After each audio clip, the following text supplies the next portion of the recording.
కామాకి full స్టాప్కి ఉన్నటువంటి తేడాలో answer మారిపోతుంది. Specially ఇది రీజనింగ్లోనే ఉంటుంది.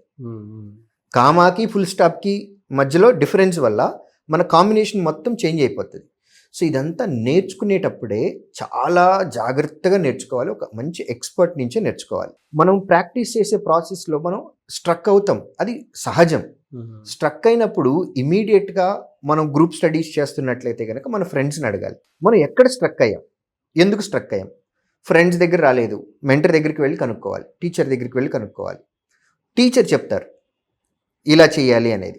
మనం ఆల్రెడీ ఇంతకుముందు మనం ఎలా ఆలోచించాము, ఇప్పుడు టీచర్ ఎలా ఆలోచించి చెప్తున్నారు, ఈ రెండిటికి మధ్యలో డిఫరెన్స్ ఏంటి. సో మనం ఎలా ఉండాలి అని అంటే, ఇది టీచర్ అని అనుకుంటే ఈ టీచర్ మైండ్లో ఉన్నటువంటి ఇన్ఫర్మేషన్ మొత్తం మన మైండ్లోకి తెచ్చేసుకోవాలి. ఒక టీచర్ ఎలా అయితే ఆలోచిస్తున్నారో అదే విధంగా మనం ఆలోచించాలి.